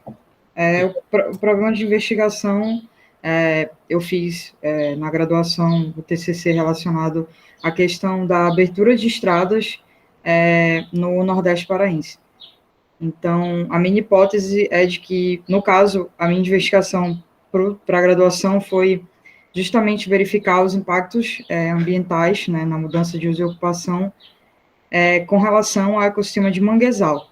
Aí agora eu estou ampliando para outros ecossistemas que estão presentes no Nordeste paraense. Então, acredito que, não sei se deu para entender. Então, tu tem uma variável na construção da problemática, que é a abertura de estrada. Né? Então, tu já tem um lastro, quer dizer assim, olha, na graduação eu já investiguei que a abertura de estradas ela causa impacto sobre o ecossistema do manguezal. Né? Isso. E sobre outros ecossistemas, os impactos são semelhantes? Quais são as diferenças e semelhanças? É mais ou menos essa a problemática? Sim, seria verificar, né, em um espaço maior, né, no Nordeste todo, eu só verifiquei um município na graduação, verificar esses outros ecossistemas, enfim, várzea, terra firme, como que se comporta essa abertura de estradas e qual seria a diferença, enfim, nesse sentido. E essa questão de mudança de uso. Definidas, de fato, ainda não. A lógica que eu estou utilizando é a da graduação, de que houve um impacto significativo na mudança de uso e ocupação devido à abertura de estradas, e isso também impactou na vida das populações, né, que sobrevivem, por exemplo, da questão da pesca, desses locais. Então, aí tu está fazendo uma coisa muito parecida, já tu está, digamos assim, de certa maneira, não tem uma problemática, mas tem uma ideia norteadora, uma ideia, tu tá partindo do pressuposto que a abertura de estradas causa impacto, ponto. A tua pesquisa é mostrar onde o impacto e como ele ocorre. É isso ou estou confundindo? Não, é isso. É verificar os padrões desses efeitos, né, antropogênicos nesses ecossistemas. Então, aí a tua pesquisa, de certa maneira, não tem um elemento problemática, né? Porque tu já vai sustentando uma coisa, tu já vai sustentando uma ideia, que a abertura das estradas, elas levam a impacto. E a tua pesquisa é caracterizar esses impactos, ver a incidência deles e, se der o caso, comparar, enfim. É isso, né? Isso. Aí também, como eu ainda estou construindo isso com o orientador, a questão do plano de trabalho em si, eu vou adicionar outras variáveis climatológicas dessas regiões para verificar qual a relação desses impactos dos efeitos antropogênicos nessas regiões em algumas variáveis de clima. Muito bem. Alguém gostaria de falar também, para a gente perceber um pouco isso? Patrícia, qual é a problemática do teu trabalho, Patrícia? O teu tem problemática ou tu já vai direto numa tese? Professor, então, o meu, na verdade, é relacionado aos sistemas agroflorestais de Tomé-Açu, né? Eu ainda não tenho formulado, assim, de fato, mas a ideia não tem uma problemática, acredito que seja mais identificar os tipos de sistemas agroflorestais com um maior retorno financeiro, né, econômico, e também nessa questão do sequestro de carbono, né? Eu quero, na minha pesquisa, identificar a partir de diversos tipos de SAF, de arranjos de sistemas que existem em Tomé-Açu, qual que teria uma melhor resposta nesse sentido. Então, eu acredito que não tenha uma problemática em si. Então, na realidade, tu parte do pressuposto que os SAFs têm uma melhor rentabilidade. Bom, aí agora tu quer saber quais e sob que condições tem melhor rentabilidade, né? Rapaz, eu visitei uma área lá, porque na Tomé-Açu eu andei um pouquinho por lá, certamente tu já andaste mais do que eu, né, por lá, né? Então eu andei muito ali pela... Sim, sou de lá. Ah, tô de lá, então eu andei muito ali pela Forquilha, Sim. andei muito ali. O meu cunhado, os pais dele são lá de Tomé-Açu, né? Então, de vez em quando eu ia lá também. E aí, então, tem uns SAFs lá que, na realidade, são SAFs que são quase que vitrine, né? São quase que umas vitrines, né, para o pessoal lá. Mas, enfim, uma pesquisa muito interessante. Agora, em se tratando dos SAF lá em Tomé-Açu, uma coisa eu te digo, que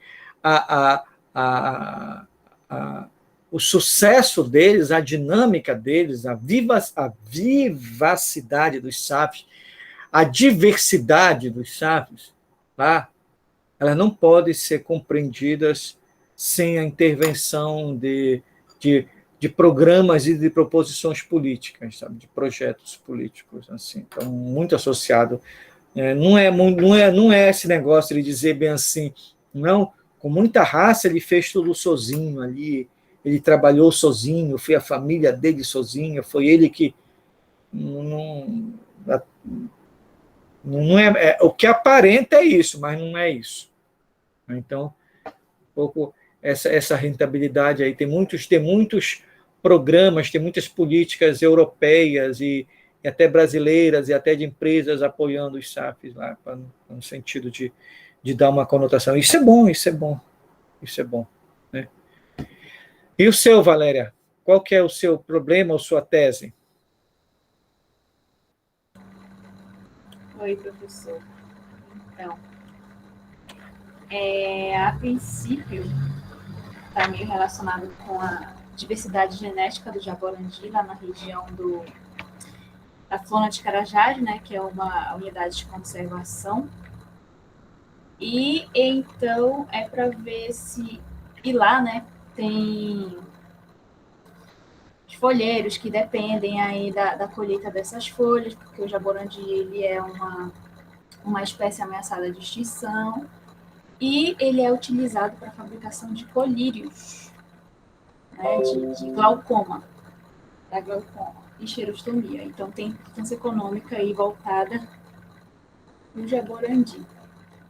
Então, como teve aí... Estou explicando toda a tese já. Sim.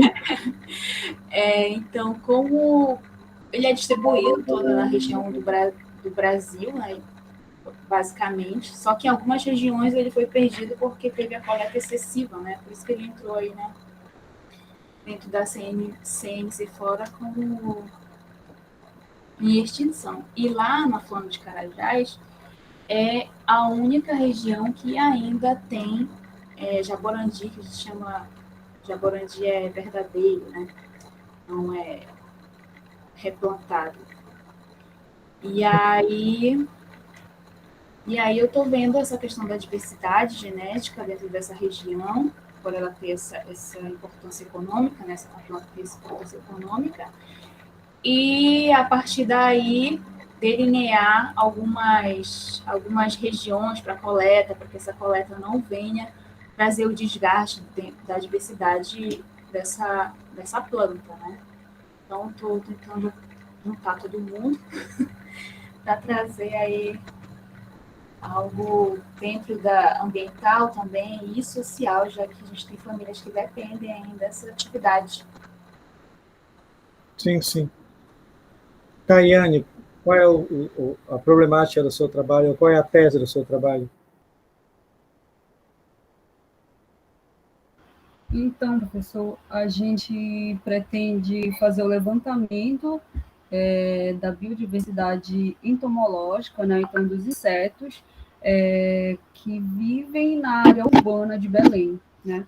E aí, através desse levantamento, a gente vai conseguir mapear quem são esses insetos, né? Que fazem parte da zoonose, né? Então, que tem algum potencial para proliferar doenças para os humanos, né?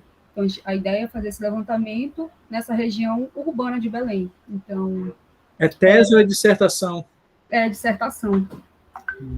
E aí, no caso, seria essa região urbana das áreas verdes, né? Então, a gente ainda está conversando de uma forma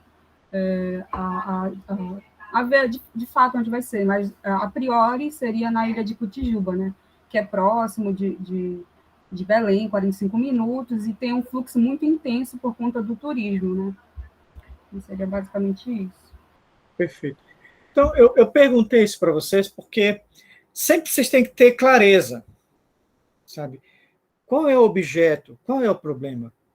Eu estou tratando de um problema ou eu estou sustentando uma ideia? Tem que ter muito clareza disso, porque isso ajuda a caminhar. Né? Isso ajuda a caminhar. Né? Então,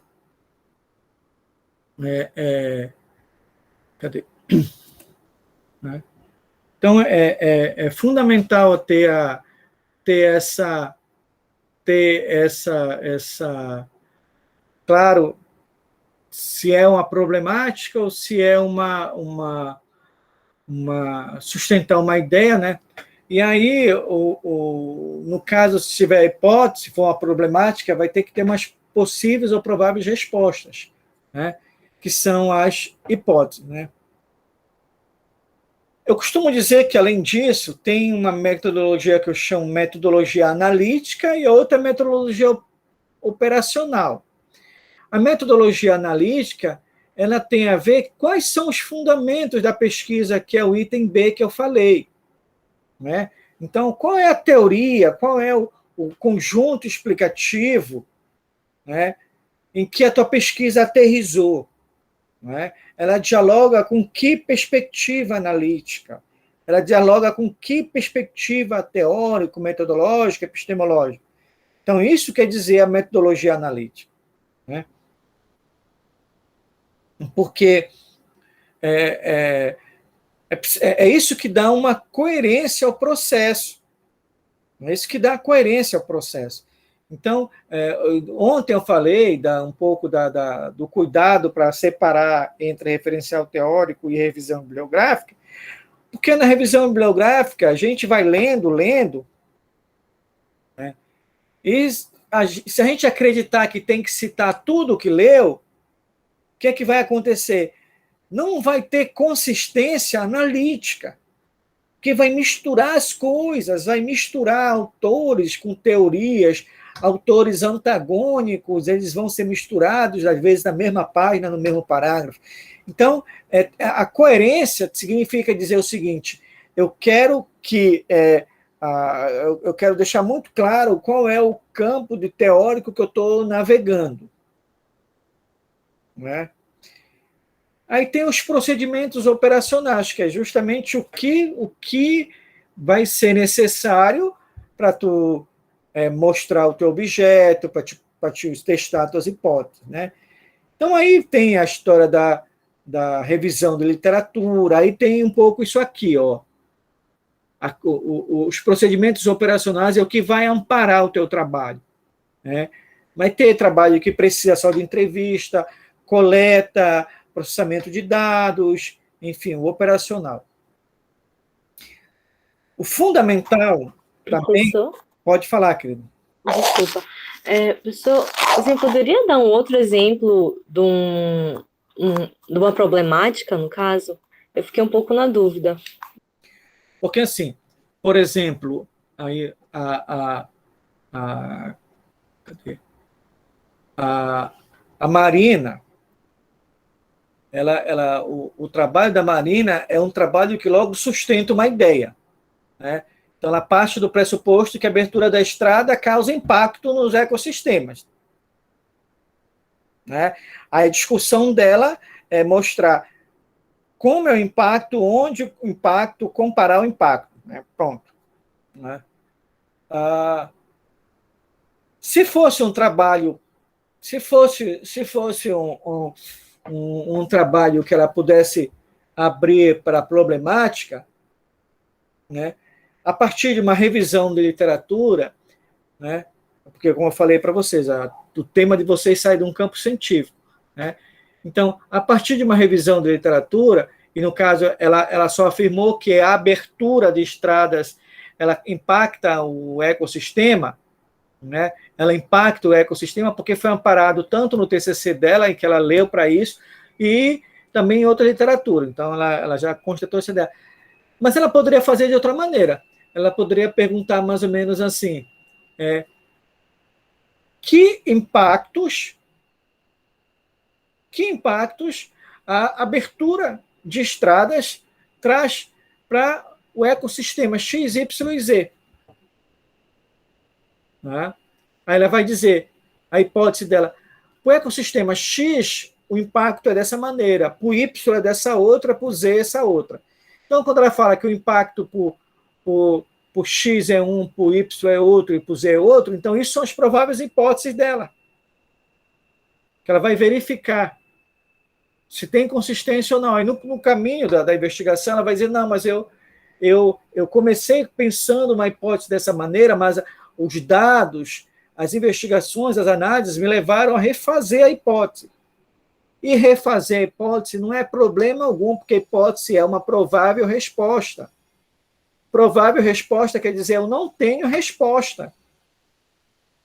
Mas eu não tenho resposta. Mas como eu levantei uma problemática, eu preciso começar por um ponto. Então, a hipótese é um começo da investigação. Ela não é investigação. Porque se a hipótese fosse a verdade da investigação, não teria investigação. Tu logo ligaria, tu disse, não, olha, causa impacto, porque o impacto é esse aqui. Aí pronto, acabou a investigação, não tem mais pesquisa.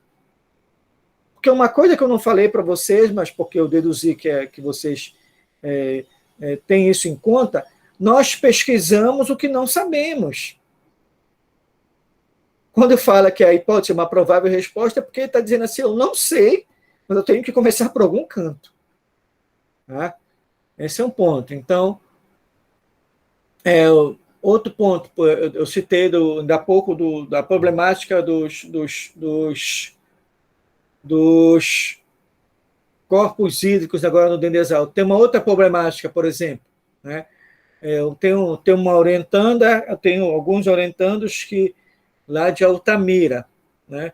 Então, tem uma orientanda que ela está pesquisando que impactos a construção da usina de Belo Monte trouxe sobre o modo de vida de um determinado local, né? Então, ela sabe que trouxe impacto, mas ela não sabe quais. Porque, às vezes, isso que eu chamo de impacto, para ele chama de benefício. Então, até isso tem que ser trabalhado. Está dando para entender? Quem foi que perguntou sobre problemática? Patrícia. Foi.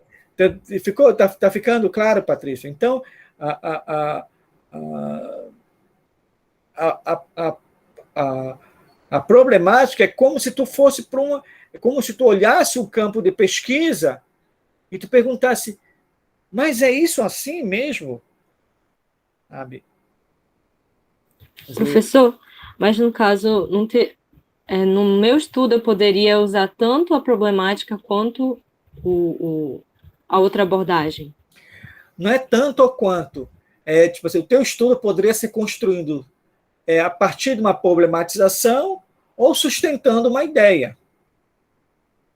Tá entendendo? Eu não experimentei casando um com o outro, relacionando os dois, eu não sei, mas são dois caminhos, né? São dois caminhos, não são caminhos excludentes, não são caminhos excludentes. Não são caminhos excludentes.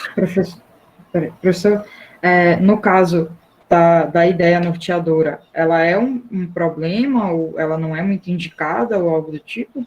Seria Não. melhor ter... Quando eu falo a hipótese estruturadora, quer dizer assim, qual é o núcleo da pesquisa? Então, no caso, o núcleo da pesquisa é que estrada causa impacto nos ecossistemas. Esse é o núcleo da pesquisa. Agora eu quero saber qual é o impacto, que impacto é o mesmo impacto, a mesma capacidade de resiliência que os ecossistemas têm, a mesma capacidade de resposta, como é que é? Então, aí eu tenho, quando eu falo hipótese estruturadora, eu falo o núcleo da pesquisa. E quando eu falo problemática da pesquisa, é dizer assim, o que a pesquisa quer responder? O que ela responder?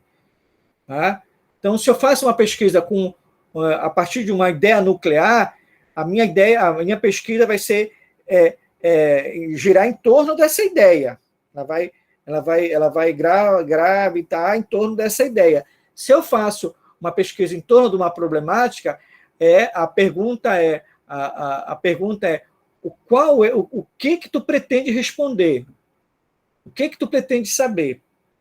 Né? Nos dois casos, tem um desconhecimento. Num é que eu quero saber algo de imediato, eu enuncio uma pergunta. No outro, com o núcleo estruturador da pesquisa, é que eu parto do princípio que construir estrada, por exemplo, causa impacto, mas eu não sei qual é o impacto. Está dando para entender? Então, nos dois casos, tem um desconhecimento. Por isso que tem pesquisa. Né? Por isso que tem pesquisa. Né? Então, a problemática de uma pesquisa é justamente perguntar por que isso é desse jeito e não de outro. Né? Alguém quer falar?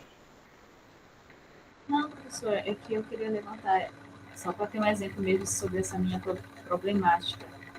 Então, no caso, para mim, sobre o Jaborandi lá na Flona, né, de Carajás, é que, por exemplo, que a coleta dessas folhas que estão sendo feita pelos folheiros estaria diminuindo a diversidade genética dessa planta e que também as atividades ali da mineração, né, estaria impactando no fluxo gênico da espécie. Isso seria a minha problemática?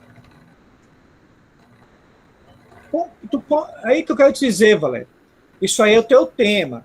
Tu pode pegar esse tema, abordar tanto de uma maneira problemática como uma ideia, ou a partir de uma ideia nuclear. Então, por exemplo, tu pode, uma problemática, a coleta de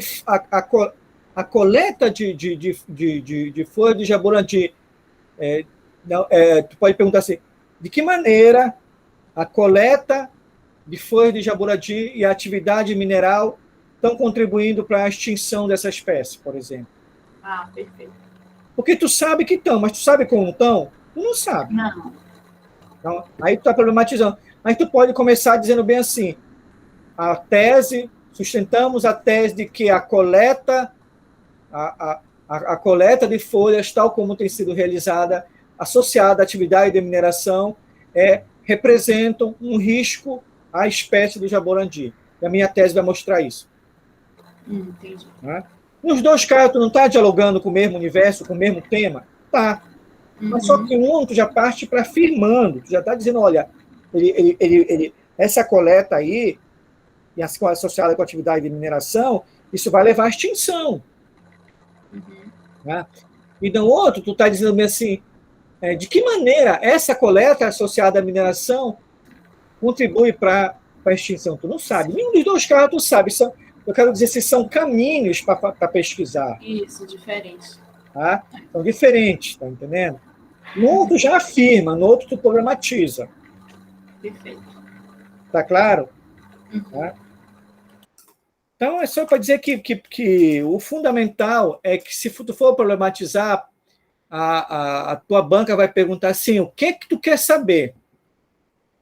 Né? Então, tu quer saber como é que a coleta... Por que as coletas das folhas levam à extinção? Ou está levando à extinção ou não, ou à preservação? Né?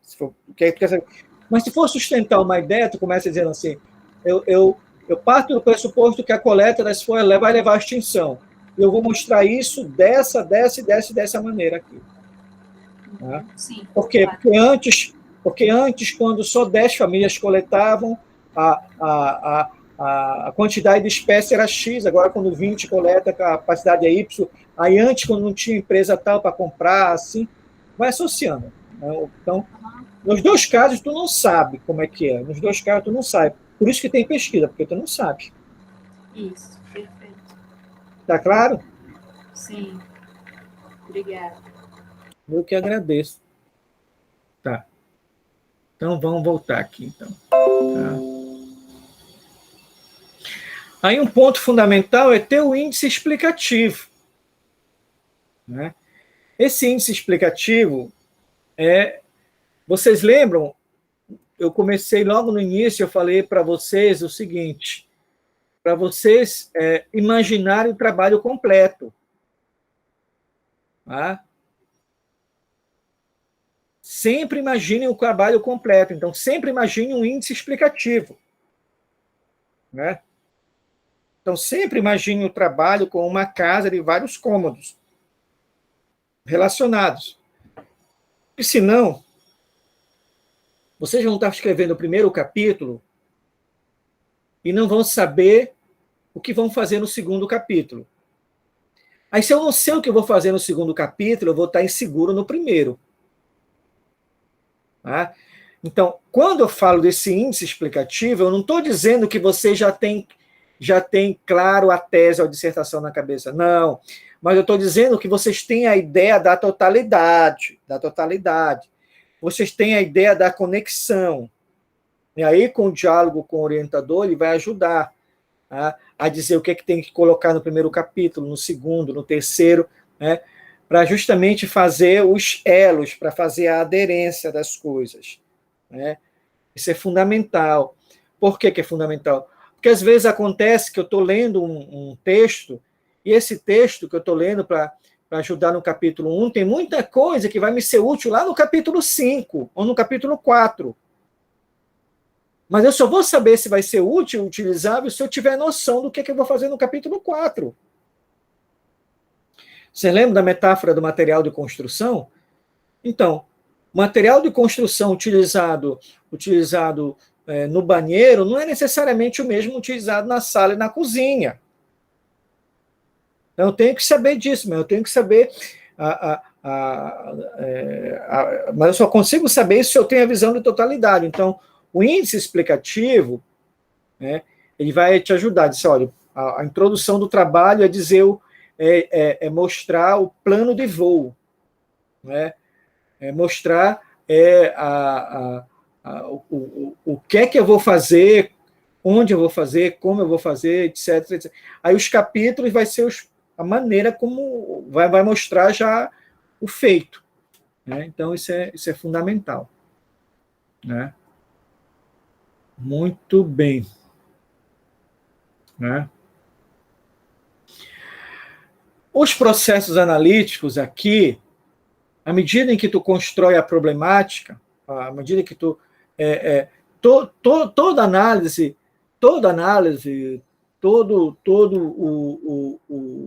a construção da tese, né, que passa pela construção de objeto, etc., que eu falei para vocês, ela passa por responder isso aqui. Tá? Tem que ter muito claro o que é que eu vou pesquisar, como eu vou pesquisar, onde eu vou pesquisar isso, quando eu vou pesquisar isso, por que eu vou pesquisar isso. Né? Isso aí vocês têm muito claro assim, na cabeça de vocês, por isso que eu perguntei ainda há pouco. Né? Porque é isso que vai dar coerência e consistência ao trabalho. Né? Então, todo o trabalho ele tem um corte espacial e temporal, que é justamente o onde e o quando. Todo o trabalho está inserido tem justificativa num campo teórico e científico, por isso o porquê. Né? Todo o trabalho ele nasce para responder um porquê da coisa. Né? Então, por que o jaborandi está correndo extinção? Por que tem esses impactos? Né? Por que a malária está se expandindo? Porque toda pesquisa é um porquê. Mas só que esse porquê não nasce da cabeça do investigador. Esse porquê tem um componente autobiográfico que está inserido no campo científico. Tá? Aí, desse porquê, que emerge o que investigar. Né? Aí vem o como, que é a metodologia, o onde, que é a situação empírica, o quando, que é o tempo. Tá? Então, essas 5 perguntinhas aí, vocês têm que estar norteando para lapidar a reflexão de vocês. Sempre quando vocês estiverem escrevendo, perguntem. Está claro como eu estou escrevendo, como eu vou pesquisar? Está claro onde eu vou pesquisar?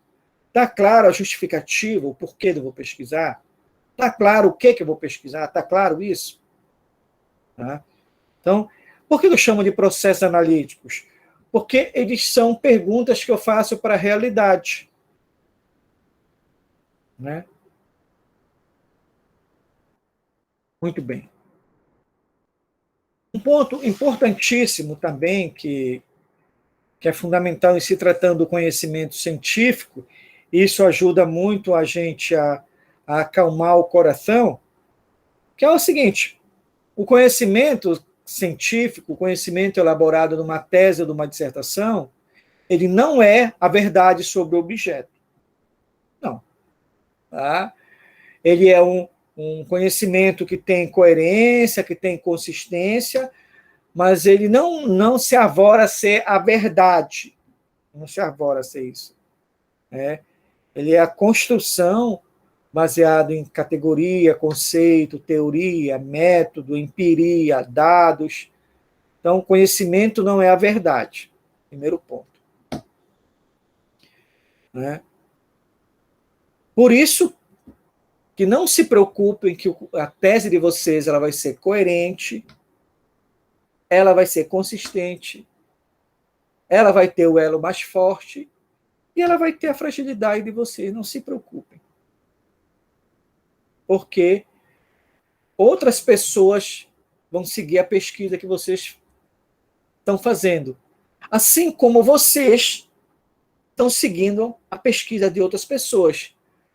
Porque para fazer a dissertação e a tese de vocês mergulharam num campo científico.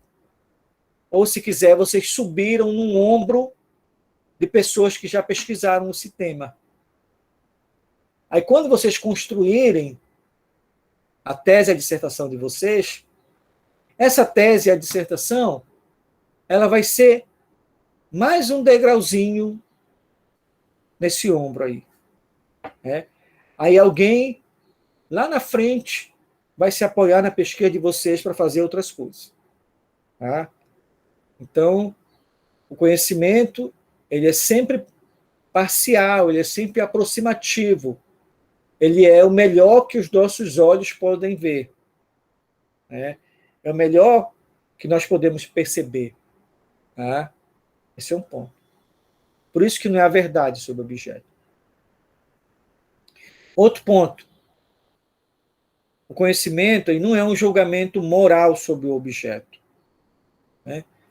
Isso aqui é fundamental.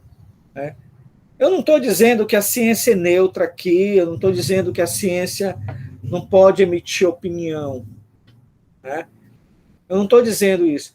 Mas eu estou dizendo que a opinião da ciência, pelo menos na minha leitura, a opinião da ciência, o discurso da ciência, é para dizer que outro mundo é possível, que outro olhar é possível. O propósito de uma tese, de uma dissertação, não é julgar a realidade. Tá? Não é dizer que secretário é omisso, que vereador é conivente, que prefeito é corrupto. Não é esse o propósito. Tá? Então, aqui, o julgamento moral sobre objeto, isso aqui eu vejo muito, muito, muito presente. Né? Então, o cidadão vai e diz assim, nossa, mas a Vale do Rio Doce acabou com o Brumadinho. Né? Aí começa uma indignação lá do fundo da alma dele. Né? Ora, essa indignação ela pode até existir dele enquanto cidadão, enquanto morador, enquanto pessoa que teve parentes mortos ou atingidos por esse acidente, por esse evento da Vale do Rio Doce. Só que se ele é um pesquisador,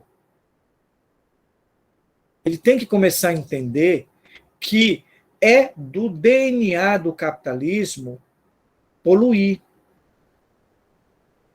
O capitalismo só é capitalismo porque ele faz duas coisinhas. Arrebenta com a natureza, transformando ela em recurso natural, e arrebenta com o ser humano, transformando ele em força de trabalho e mais-valia. O dia que o capitalismo não arrebentar com a natureza e transformar a natureza em recurso natural, ele não é mais capitalismo. Então, se é capitalismo, degrada a natureza, arrebenta a natureza, onde quer que esteja. Se for capitalismo, ele arrebenta com a força do ser humano e transforma ele em força de trabalho, onde quer que esteja. Então, o pesquisador tem que perguntar o seguinte, por que um empreendimento desse que arrebenta com a natureza e arrebenta com a condição humana, por que esse empreendimento está ali? A pesquisa do pesquisador, a pergunta do pesquisador não é dizer, nossa, por que polui? Não, essa é a pergunta da Dona Maria e do Boteco da Esquina. Essa é a visão que eles têm, porque eles foram treinados para ter essa visão. A visão do pesquisador é perguntar por que, mesmo tendo essa natureza, o capitalismo está ali. Quais são as condições e possibilidades que permitiram ele estar ali e não uma outra maneira, e não um outro bem viver, por exemplo. Aí que começa a pergunta. Aí que a gente começa a questionar as condições estruturais de reprodução da sociedade. A gente começa a questionar o que o Elman Altfater chama o preço da riqueza. O preço da riqueza. Aí a gente começa realmente a tornar nossa crítica mais incisiva e estrutural. Né? Por quê? Porque o fato de ter uma empresa, por exemplo, que não causa acidente ambiental, não quer dizer que ela é mais limpa. Né? As empresas que causam, as empresas que, sendo uma empresa que trabalha pela apropriação da natureza e transformação dela em recurso natural, e pela apropriação da condição humana e transformando em força de trabalho, então ela degrada onde ela quer, onde ela se estabelece. Tá? Agora, tem umas que degradam e conseguem monitorar o risco e o impacto ambiental, e tem outras que nem a isso se prestam. Então, no caso da Vale, nem a isso se prestou, para monitorar o impacto ambiental. Nem a isso se prestou. Então, é esse que é o problema mais grave. Entende? Então, é isso que eu chamo do julgamento moral. A gente não vai discutir porque polui, não. A gente vai discutir porque a gente não vai discutir o risco, o acidente ambiental, ou o evento. Né? Mas a gente vai discutir o quê? A gente vai discutir por que mesmo danosa ao meio ambiente ela está ali. Esse que é o debate. Esse que é o debate. Né? Então, por isso que falei que toda a questão não é uma questão de julgamento moral. Tá? Sabe? De julgamento moral, dizer, nossa, mas como polui? Mas vem cá, O que tu espera de uma empresa capitalista que preserve a natureza? Ela não vai nem preservar a natureza, nem preservar o ambiente. Ela vai preservar o recurso natural. São coisas diferentes. Tá? Ela vai preservar o recurso natural, que é imprescindível ao processo produtivo dela. Tá? Então, aí, o julgamento moral tem que ser substituído por uma análise mais concreta da realidade. Né? Estão acompanhando meu raciocínio? Está claro isso daí? Né? Porque tem uma confusão nisso daí, principalmente na geografia eu vejo muito essa confusão. O cidadão quer... Não, mas por que Belo Monte polui? Meu amigo, polui Belo Monte porque da natureza dela poluir. Tu está pedindo para o escorpião não ter veneno. Tu está pedindo para o escorpião não ter veneno. Nós temos que entender qual é a nossa crítica. Qual é a nossa crítica e qual é o nosso trabalho inútil. Trabalho inútil é pedir para o capitalismo não poluir. Esse é o trabalho inútil. Entendeu? O que nós temos que construir é uma crítica que vai culminar com um processo de um outro tipo de dizer que o modo societal do capitalismo ele é um, e não é o único. Esse é todo o debate. Então, estou dizendo aí que a discussão do ambiental ela está umbilicalmente associada ao societal. Né? E o que une o ambiental ao societal é o político. Né? Então, fundamental isso daí. Mas deixa eu caminhando, então.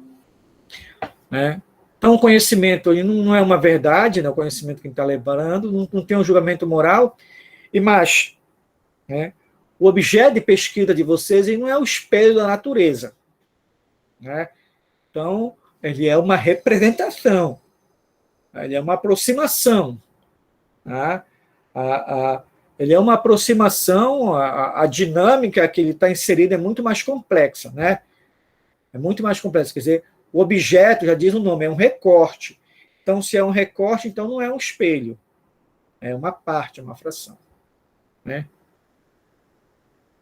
E, por último, não menos importante, cuidado com a apologia ao pré-construído. Cuidado. Né? A universidade, ela adora isso. O senso comum douto, ele adora circular entre estudantes e professores.